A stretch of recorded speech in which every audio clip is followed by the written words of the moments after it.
GracePointe, I'm Daisy Tingley, and I'm from Nashville, Tennessee.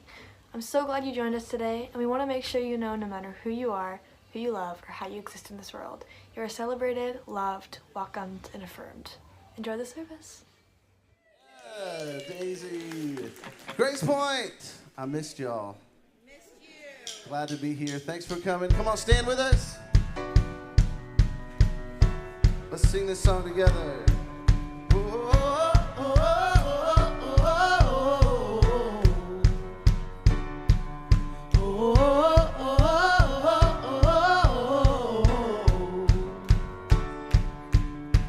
I feel like new sunglasses, like a brand new pair of jeans.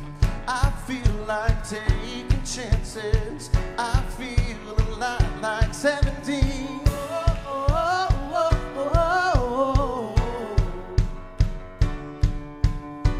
I feel like windows roll down, new city streets and cabs.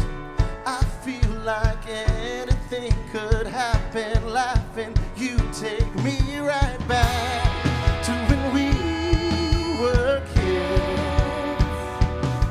Never thought I'd feel like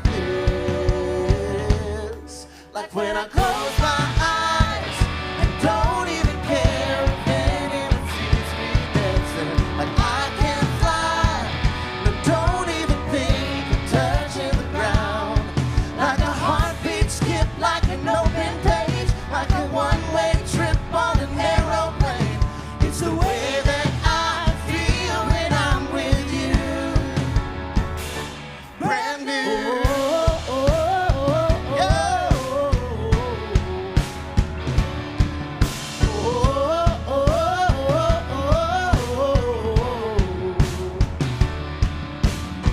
I feel like a young John Cusack, like making big mistakes. I feel like for the first time in a long time, I am not afraid. I feel like a kid. Never thought I'd feel like this. Like when I close my eyes, don't even care if anyone sees me dancing. Like I can fly and don't even think of touching the ground. Like a heartbeat skip, like an open page, like a one-way trip on an aeroplane. It's the way that I feel when I'm with you. Brand new. Oh yeah. And time will always try to make us whole. You remind me of what I used to know.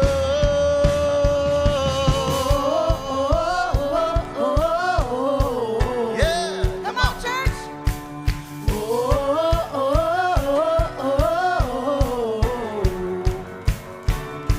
Like when I close my eyes and don't even care if anyone sees me dancing. Like I can fly and I don't even think of touching the ground.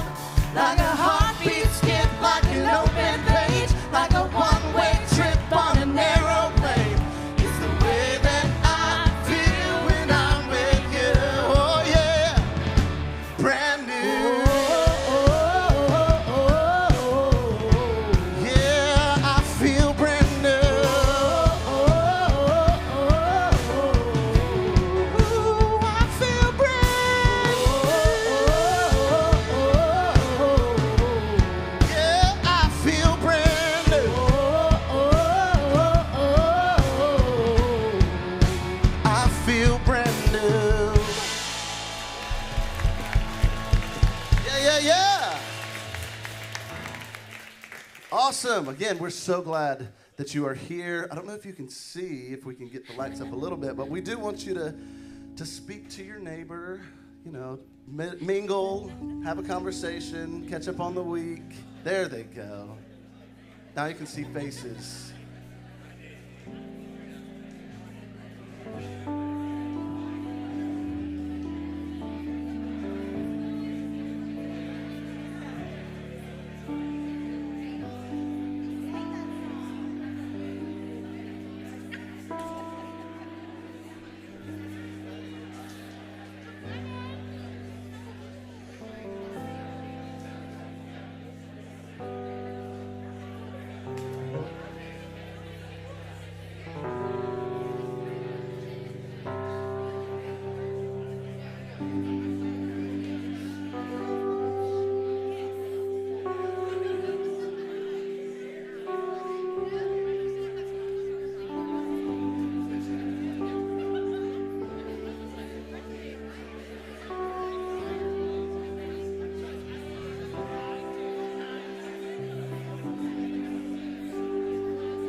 Okay, good morning, everybody. My name's Amanda, and I have some announcements for you. Before I do the announcements, I do want to take a minute and say good morning to our online community. Let's say good morning to them. Okay, announcement time. If you scan the QR code here or on your table, you're going to get buttons for all the things I'm going to talk about. There's a button for weekly announcements and a button for connection cards. The connection card can be used to sign up for the newsletter, learn how to get plugged in, so we can all be best friends, all that good kind of stuff. If you've got production experience, we really need you. We are currently building a production team as the live stream and production responsibilities fall largely on our technical production coordinator, Adam. So, yeah, Adam! So if you have that experience and you want to help, you can email Adam at GracePointe.net or visit our website for more information on how to join. Last week, Josh talked about baptism as a ritual of belonging. In baptism, we are celebrating that we belong and that we've always belonged. If you're interested in participating in our upcoming baptism gathering, the date and location is TBD, you can fill out that connection card and indicate your interest in the Tell Us About Yourself section of that card. You can let us know that there. And then someone will get in touch with you with more information about that soon. Each week we take a minute and acknowledge that the work that we do to create a safe, affirming, and transformative community is made possible by the generous financial support from you, our community. To those who consistently support the work that GracePointe is doing through your giving, thank you. If you haven't participated in this and you want to, we would love for you to consider becoming part of a financially sustaining the work of our community. Oh my goodness. Here's how you can do that. You can text GracePointe to 77977, go to gracepointe.net/give, scan the QR code, or you can Venmo us, and our Venmo handle is at GracePointeTN. Point has an E at the end. GracePointeTN. Cool. Okay, that's it. I'll talk to you later. Bye.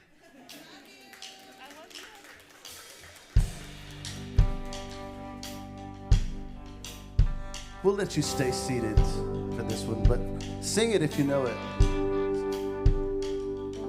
When all your hopes are shattered and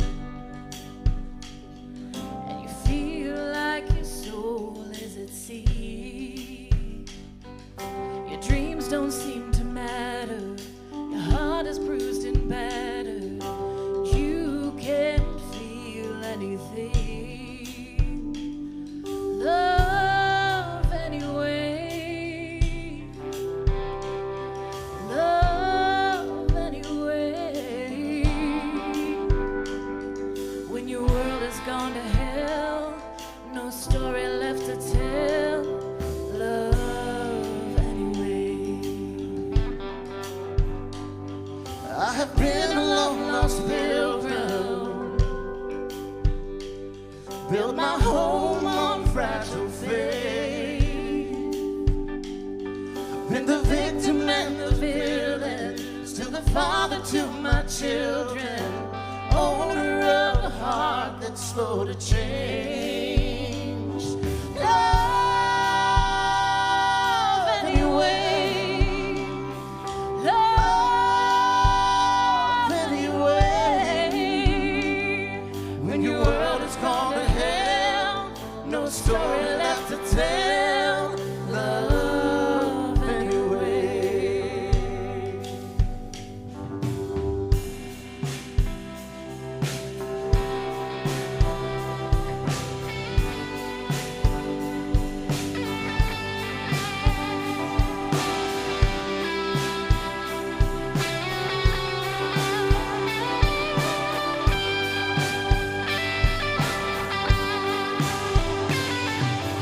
Broken promises, truth and consequence, pride and tenderness. forgiveness, all those failed attempts, joy and happiness, joy and happiness, joy and happiness. Love anyway.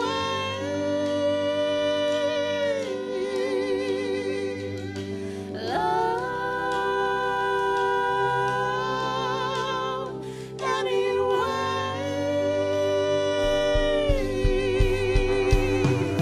Love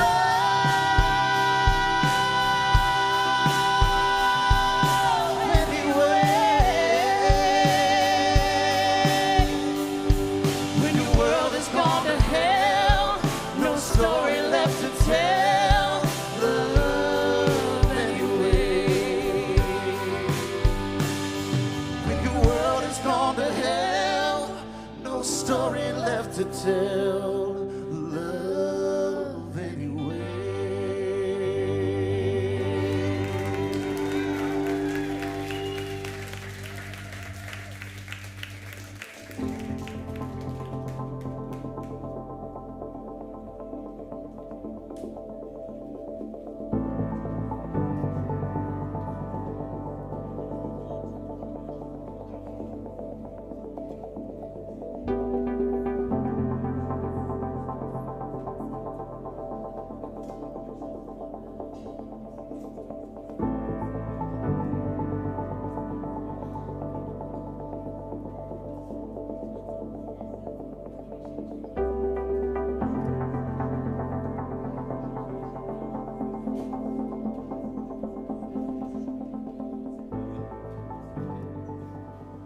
Hi, GracePointe. How's everybody doing? Good. So good. I love it. Enthusiasm. Just a reminder that today at 4:30 at Unity of Nashville, we're going to be remembering and celebrating the life of our beloved Gary Lefebvre. And we're also going to have a potluck after that. So we hope to see so many of you there. We're going to have an opportunity to express our love and appreciation and gratitude for his life and for our dear Sandy as well. So hopefully you'll be able to join us. So we're in a series called What About 2.0, and you may be wondering, why is it 2.0? If you're just finding us, it's because we did What About at the beginning of the year or in the spring. We spent some time, and the question What About really gets down to the reality, the lived experience of so many of us who have experienced a faith shift, where we've gone from sort of living under a sacred canopy of certainty, where we know everything, we have all the answers, it all fits, it all makes sense, to a context where we're not sure about a lot of things anymore. And as we begin pulling those threads and the thing begins to unravel, what we begin to discover is that there are lots of things we have questions about. And so we're exploring those questions or some of the questions you've asked in this series about specific topics. And this week, and I know this is why you're all here, this week we're going to talk about the Satan. Who's pumped? Yeah. How many of you, when your faith shifted, you were called a Satanist? Does anybody? So here's the thing. What comes to mind for you when you hear the word Satan? Is there an image? What is that image? I joked with somebody earlier this week that I was going to do the sermon today in like a red jumpsuit and a pitchfork and just let it be sort of its own thing. But yeah, it's sort of this cartoonish image of this guy who's maybe wearing a red jumpsuit leotard sort of combo, got a pitchfork, generally tends to hell, and is in his free time messing with your life and trying to get you to not listen to God and not listen to Jesus, but to do your own thing, right? So what I want to do today, and this is one of those risks we take sometimes, which is I want to give you a little bit of history. I want to sort of trace some of the evolution of this figure that we would call the Satan or Satan, and just see from the first mention of this word Satan in the Bible to where we end up. How does that happen? And then I hope by the end we're going to be able to bring some things together that are going to maybe be a couple of light bulb moments for us. So let's begin with this. The first mention of the word Satan in the Bible comes from Numbers 22. Anybody familiar with what's in Numbers 22? Yeah, I kind of looked it up too. In Numbers 22, it's the most intimidating book of the Bible for me because I don't like numbers. And so you name the book of the Bible that, right? It's a little intimidating. But Numbers 22 is this story about a guy named Balaam who ends up having a conversation with his donkey. How many of you remember that story? The talking donkey in the Bible. So in that story, there's this detail. Verse 22, so while Balaam was riding on his donkey, accompanied by his two servants, the Lord's messenger stood in the road as his adversary. Now, adversary, we know what that means, right? Somebody who's opposed to. But do you know what that word is in Hebrew? It's the word Satan. So the Lord's messenger, and often what Hebrew Bible scholars will tell us is that it's possible when you see the Lord's messenger mentioned, that it's really a way of talking about God, but doing so respectfully, right? So not looking directly at the sun during an eclipse, but looking through the little sunglasses things. And what the first mention of Satan in the Bible isn't talking about a human or a little figure in a red jumpsuit. It's talking about God. God was a Satan to Balaam's donkey, which I thought was just the coolest little introduction. Because in the beginning, Satan did not refer to a person or a personality. In the beginning, the word Satan simply meant somebody who was an adversary, somebody who opposed, somebody who tried to get in the way of. First mentioned, Satan is a reference to God. Now, very quickly, this person if you go throughout the canon, this Satan becomes personal. And probably if you're familiar with the Bible, when somebody brings up Satan, the number one text that my brain goes to is Job chapter 1. Anybody else familiar with the book of Job? Looks like the book of Job, chapter 1. And this is the beginning of the book of Job. So what we find out is when this story begins is that Job is a really, really fortunate guy. Everything's gone right for him. He's got a really big, loving family. He's got lots and lots of stuff. Life has been good to Job. And then, we don't know this yet, but it's foreshadowed. The wheels are about to fall off for Job. Everything's going to fall apart. And there's this encounter between God and this figure called the Satan, which we'll get to in a minute, that explains why it all falls apart. It's actually possible that the book of Job existed in like poetry form, and then somebody wrote the beginning and the end and stuck them on there as a way of giving some context to it, right? That's what scholarship thinks. So here's chapter 1, verse 6. One day, the divine beings came to present themselves before the Lord, and the adversary, which in Hebrew is the Satan. The Satan, so it comes with the article. And in Hebrew, so the word would not just be Satan in Hebrew. The article in Hebrew, like our word the, is H-A, ha. So if you wanted to say the Satan in Hebrew, you're like, ha, Satan, which is just great. And the Satan, the adversary, also came among them. The Lord said to the adversary, where did you come from? Now just pay attention to some of the details in this story. Here we have the all-knowing God, and what is the first question out of the all-knowing God's mouth? Where you been? Where have you gone? And the Satan says, from wandering throughout the earth. The Lord said to the adversary, have you thought about my servant Job? Surely there is no one like him on earth, a man who is honest, who is of absolute integrity, who reveres God and avoids evil. Have you seen it? Why? Why do you bring this up? Why do you bring this up? So in this context, the adversary is sort of like not against God, but works for God, is part of God's heavenly court as sort of a prosecuting attorney. Right? The adversary is going, and so God's like, hey, have you checked out Job? Look, like, why do you bring Job into this, God? If you think Job's so great, why do you go, you don't have anything to do? You got to meet my friend Job. You should totally go meet my friend Job. Have you thought about my servant Job? And the adversary answers the Lord, does Job revere God for nothing?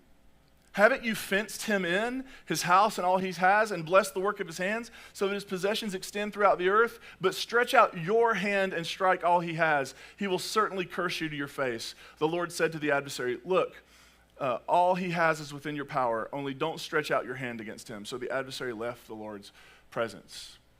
So when we meet, the first time we meet the Satan, right, this figure, this person works for God, is like a prosecuting attorney in God's court. And they're sort of having this back and forth about this guy, Job. And if you haven't read the book of Job, spoiler alert, everything, he loses everything. He loses his family, he loses his wealth, he loses it all. And it's a story about what Job does in response to losing it all. Now, here's what I want to say. I don't think this story literally happened. Okay? For those of us who read that and we're sort of like, why in the world would God do that? Yeah, why would God do that? Doesn't make a lot of sense. But if you are one of our spiritual ancestors wrestling with why bad things happen to good people, why sometimes it seems like the best people go through the greatest suffering, you might want to tell a story and write some poetry that begins to give expression to that longing to answer that question. If you read the book of Job and you walk away going, that's a little unsatisfying, yes, because the answer to that question for human beings will always be a little unsatisfying. Because we actually never get to an answer. All we can get to is, well, maybe it's this, or maybe it's this, or maybe it's that. And that's what the book of Job is doing. It's entering into a conversation and saying, I don't know why bad things happen to good people, but I want to take a stab at it. And I want to see if maybe we can give some language for it. We are not bound to believe that this is actually how things work. That God sits up in the sky and there's this figure called the Satan who comes along and God's like, have you checked out so-and-so? Have you seen them? Have you done this? But it is interesting to note that there's been a development, that what was just a word describing somebody who is opposed to you has now been embodied. This idea of opposition has now been embodied in this figure called the Satan. And I would say this, I'm going to use a word, and I think it's fine in this room, but in other rooms it would not be fine. It's essentially a mythology grows about this figure called the Satan. Starts out as a word, becomes embodied, but then as time between the book of Job, say, and the first century where we meet Jesus in the New Testament, there's been all sorts of growth around this tradition. Lots of people would say it's because when the Jewish people went into exile in Babylon, they would have bumped up against another tradition called Zoroastrianism. And within that tradition, there are these sort of dueling gods. One is good, one is bad. And it seems like at some point, maybe as a result of that experience, the faith changed a little bit, and the Satan stops working for God and becomes the opposition to God. Satan is not just an adversary of humans now. The Satan is an adversary of God, God's self. Are you with me? That's what's growing and happening in this tradition. And so just an overview of the New Testament, then we're going to look at a couple things. One, the word Satan is used 36 times in the New Testament. Twice, it is used without the article, which means it's not talking about a personified being. It's talking about an adversary, right? And it's used twice in reference to a guy named Peter. When Jesus tells his disciples that he's going to be executed, and Simon Peter takes him aside and scolds him. Does anybody remember that story? Where he comes over and he scolds him and he's like, you shouldn't be talking like that. It's not going to happen to you. And then Jesus says, get behind me, Satan. And every time I heard that as a kid, I was like, oh, he just called him Satan. No. He's essentially saying, get out of my way. You're an adversary and an obstacle to the mission and the work that I'm seeking to engage. And then another time it's used for Judas, but again, not as a being called Satan, but as sort of this experience of being an adversary. And the rest of the time, he's called the devil more than 30 times. This figure is called the devil more than 30 times. And so we come to the New Testament, and there's this event that happens in the Gospel of Mark chapter 1 where Jesus is baptized. And after Jesus is baptized, he has this experience, this sort of identity-shaping experience where he hears the voice of God say, you are my son, the beloved. In you I find great joy. And then after that moment, that identity-shaping moment, we're told that Jesus goes out into the wilderness where he's tempted for 40 days and nights, and he's tended by angels. Matthew comes along, aware of Mark, and aware of other stuff, and Matthew gives us a larger temptation story. It's actually one of the stories that grip my imagination the most in the New Testament, right? Jesus is baptized, he's given his identity, you are the beloved son, and he goes out into the wilderness where he's tempted, and the tempter shows up. And the temptation begins after Jesus is sufficiently hungry. And the tempter says, well, if you are God's son, Turn stones to bread. You shouldn't be hungry. You're God's son. Why would God's son be hungry when all you have to do is go and you've got stones turned into bread? Now, notice the way the tempter begins the temptation. If you are. Does that ever happen to you? Have those words ever popped into your brain? If you are God's child, if you are worthy, if you really matter, if you, that sort of on a loop. Jesus has just come out of this big identity-shaping moment, and there's this question, is it real? Is that really who you are? Is that really what God has said about you? Is that really what your work is in the world? Who are you anyway? Anybody here ever have imposter syndrome? I call it being an adult. Because when are you actually an adult? Never. There are people faking it, right? But there's this sense of, I think we all have this imposter. And how many of you have ever been doing something you're passionate about, you love, you feel like this is the thing I'm here to do in this world, and then there's this question, but who are you? Who are you to do the thing? Who are you to say the thing? Why would anybody listen to you? Why would anybody want your opinion? Why would anybody want your advice? I mean, if they knew you and they knew how you really didn't have it all together, like, why would they even listen? See, I'm just giving you the tape in my head. Who are you? And Jesus resists this temptation. He says, we live not by bread alone, but by every word from the mouth of God. Then there's another temptation where he says, okay, the tempter says to Jesus, look, if you're really the Son of God.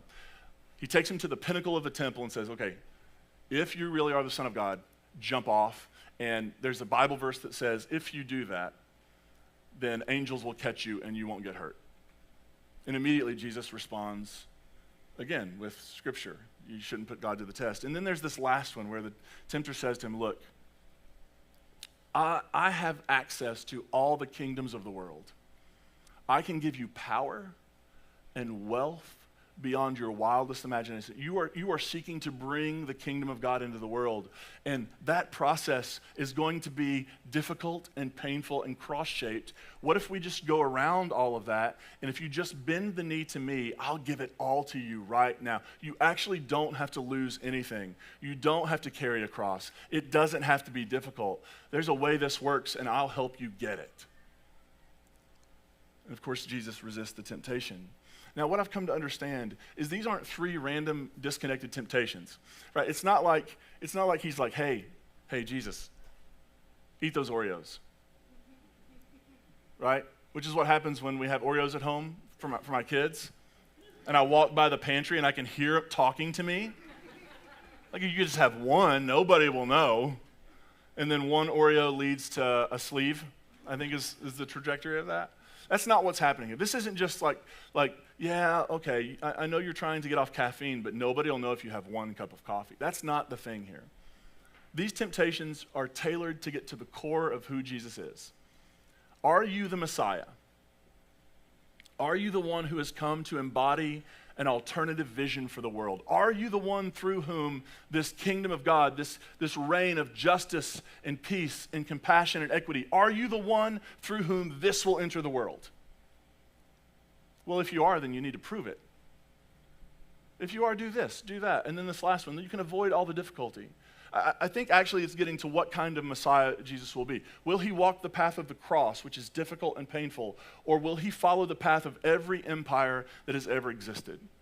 Particularly in the first century world of Jesus, the question is, how do we get rid of Rome? Do we kill our way to victory against Rome, or do we try something else? And this is the question the tempter's asking Jesus. Do you want the kingdoms of the world? There's a surefire way to get them. Your army is bigger and better armed, and you go and you attack and you kill them.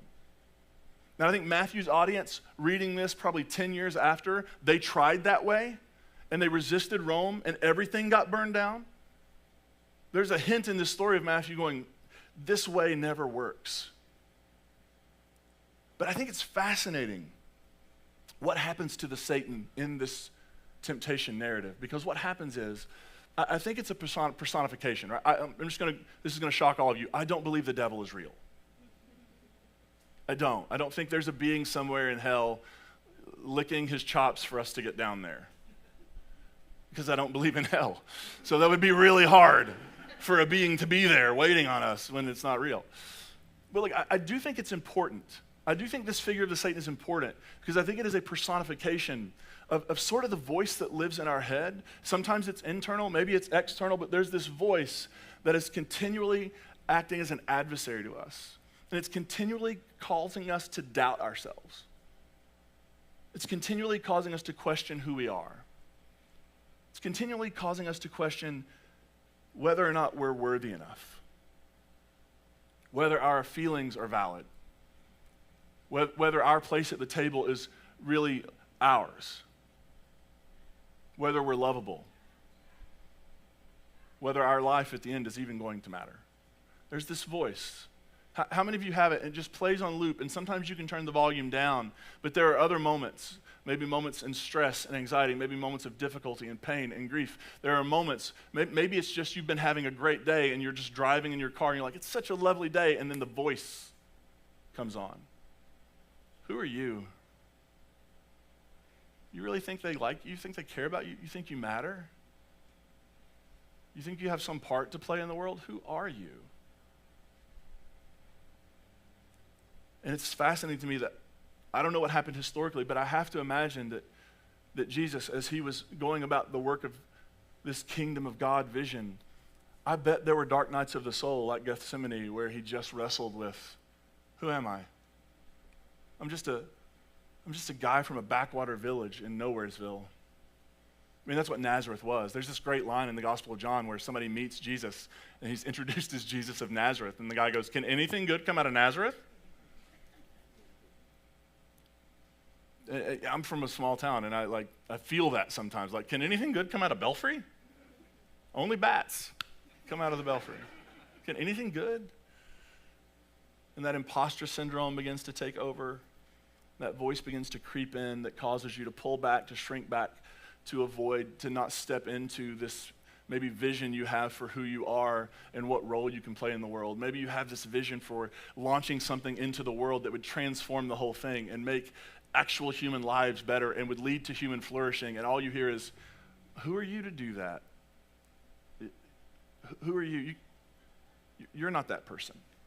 There are other people. That's not you. And I was thinking about these temptations and how it apparently weighed on the psyche of Jesus. Like, who am I really to do all this? Was that baptism thing real, or did I imagine it? Did God really call me beloved? Did God really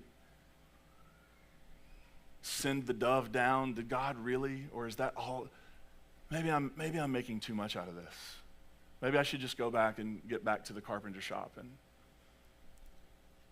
And then there's this other line, as I was thinking about this, there's this text at the end of the book of Romans where Paul says something that on the face of it is pretty strange. It's pretty strange. Have you ever been in a conversation with somebody that's going great and then they just say the weirdest thing toward the end of it? And you're left going, what in the world? I thought they were pretty cool, but they're a little odd. Right? Paul does this at the end of Romans. Listen to chapter 16, the last 3 verses. Siblings, I urge you to watch out for people who create divisions and problems against the teaching you learned. Keep away from them. People like that aren't serving the Lord. They are serving their own feelings. They deceive the hearts of innocent people with smooth talk and flattery. The news of your obedience has reached everybody, so I'm happy for you. But I want you to be wise about what is good and innocent about what is evil. Here's the weird part. The God of peace will soon crush Satan under your feet. The grace of our Lord Jesus Christ be with you. Deuces. Like XOXO, Paul. Isn't that a little weird? Like, look, there's some people who are trying to cause divisions. Watch out for them. I hear you all really doing the thing. Proud of you. And listen, God's going to crush Satan under your feet, so I'll see you later. What a strange way to wrap up this letter. But to give you a little context about this letter, Paul had never been to visit the church in Rome.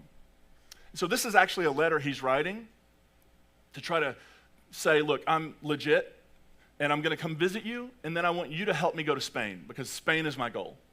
And so I'm going to come to Rome. Hopefully you all will take care of me there, and then you can send me off as I take this kingdom vision to Spain. One of the conflicts that is happening in Romans is that at some point in the 40s, the Roman Emperor Claudius had expelled all the Jewish people from Rome. He'd kicked them out. And so when all the Jewish people left, all that were left in these Jesus communities were Gentile Christians. Right? They were people who, they weren't Jewish, they'd brought into this, they were Gentiles.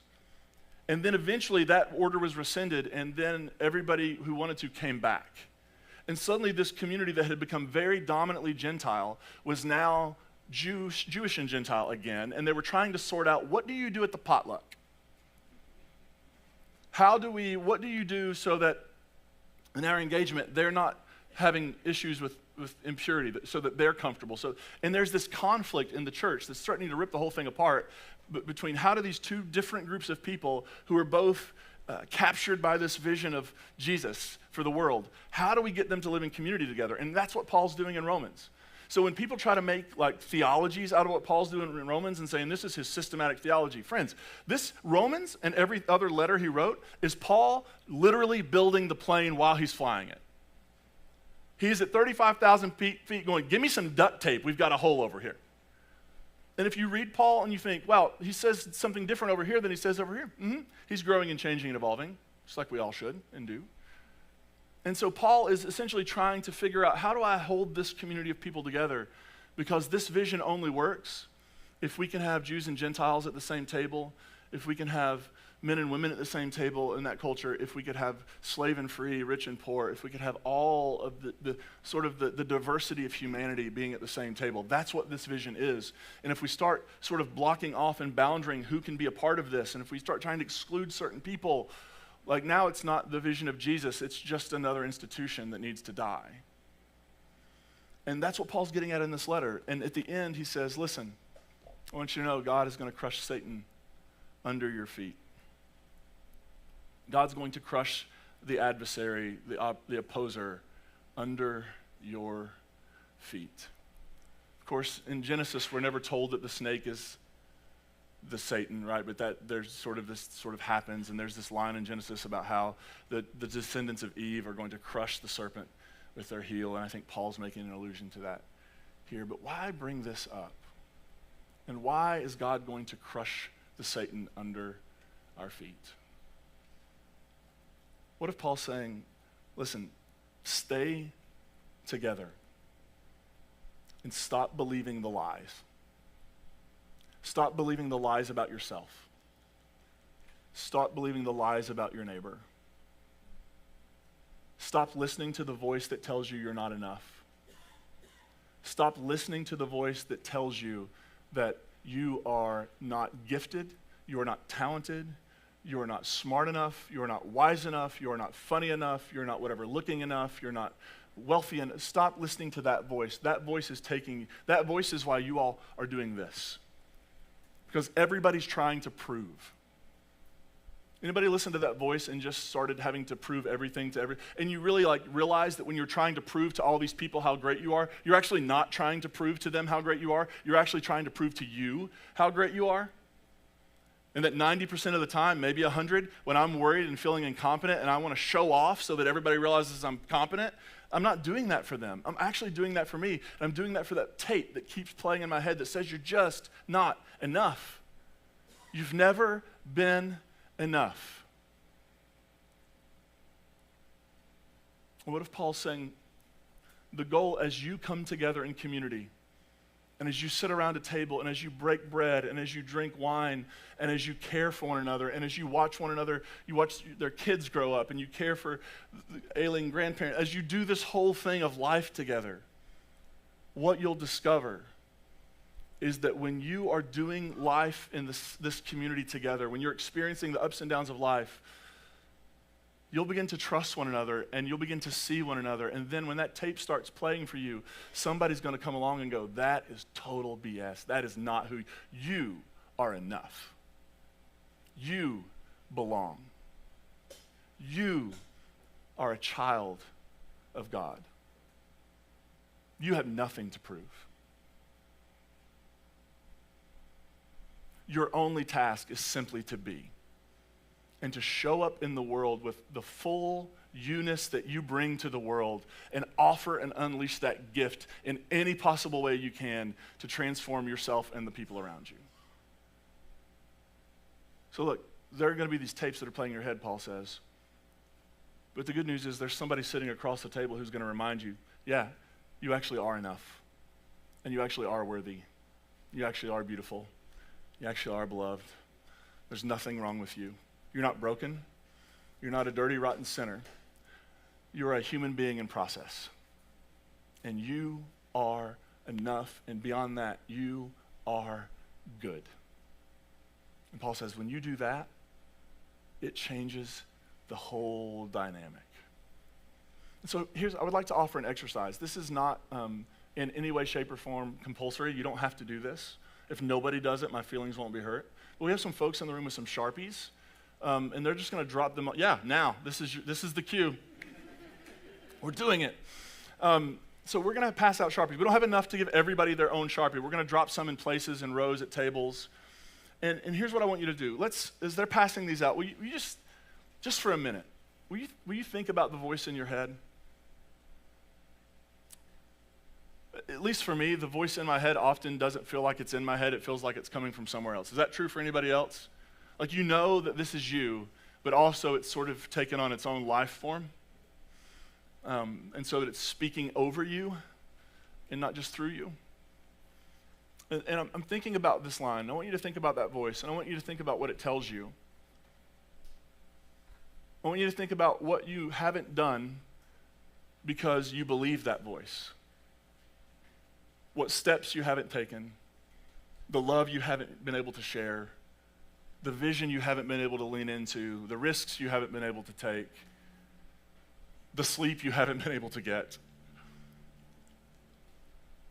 And I want us to think about this line where Paul says, the God of peace will soon crush Satan, the adversary, the voice that's the inner monologue, the inner critic. God will crush Satan underneath your feet. And sometimes it's good to have a thing in your brain, but sometimes it's good to actually do a thing. So here's what I want to invite you to do. If there's a word, when you think of the voice of the Satan, the accuser that lives rent-free in your body, if you can think of a word, if you can boil that down to a word, and you want to take a Sharpie and write it on the bottom of your shoe, as a way of sort of having a tactile, actual experience, not just in your head, but in your hands, on your shoes, and then walk out of here and walk the rest of your day thinking about that. That when we do this together, that when we see and are seen, when we love and are loved, when we belong and celebrate belonging, that is the God of peace, crushing the voice of the accuser underneath our feet. Maybe you have lots of words and you need to write really small. That's okay. I bet we all have lots of words. So let's take just a moment, and then I'll pray. But let's take a moment. Is there a word for you that you just need some space from? Is there a voice on loop that keeps telling you you're not enough? You're not worthy.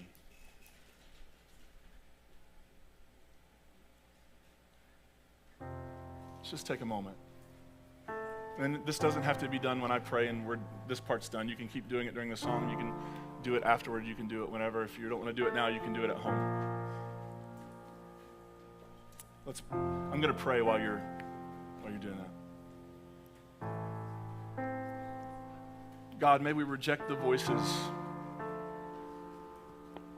that call into question our belonging. May we reject the voices that call into question our belovedness.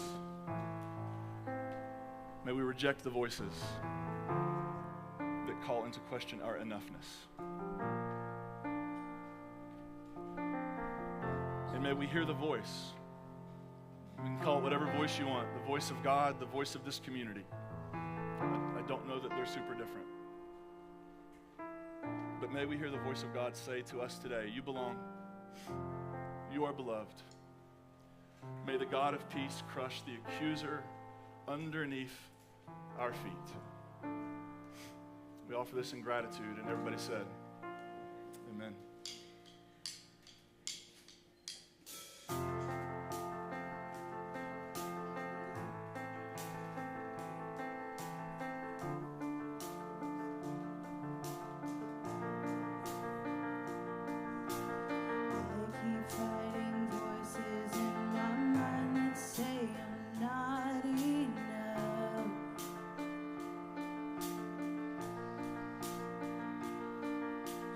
Every single lie that tells me I will never measure.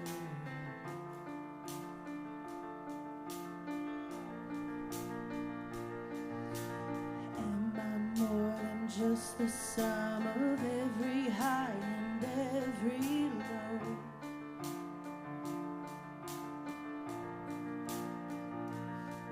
Remind me once again just who I am, because I need to know. Ooh, oh, 'cause you say I am loved when I can't feel a thing. You say I'm strong. You say I am loved. I am falling short. Where I don't belong. You say I am loved. And I believe what you say.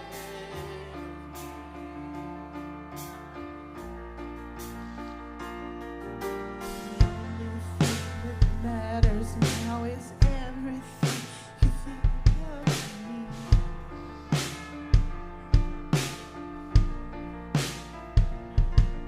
In you I find my worth, in you I find my identity. Ooh, oh, 'cause you say I am loved when I can't feel a thing. And you say I am strong when I think I am weak. And you say I am held when I am falling short. And when I don't belong, oh, you say I am yours. And I believe, oh, I believe what you say of me. I believe, taking all I have and now I'm laying it at your feet.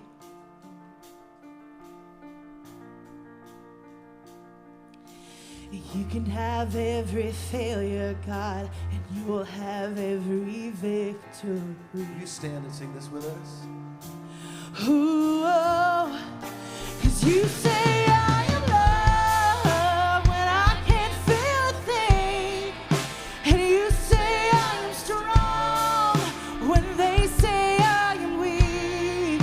And you say I am held when I am falling short. And when I don't belong, oh, I am yours.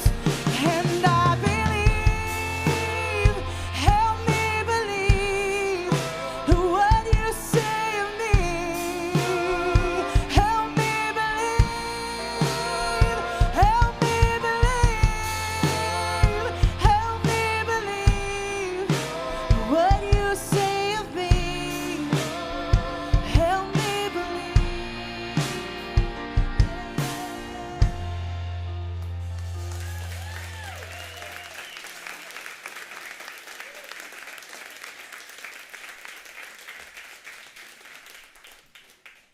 Before we leave, if you could help us put all of these chairs and tables back, that would be really appreciated. Your benediction today comes from the blog of Nadia Bowles-Weber. And she says, brothers and sisters and siblings, your dreams should not go unnoticed. God knows your dreams. Now dare to dream them out loud so the world may discover what you and God can do. release every God-given dream so that others may be inspired to do likewise. And to the author of every good and noble dream, we give all honor and praise. Amen. Grace and peace be with y'all. Y'all have a good week. Thanks for being here.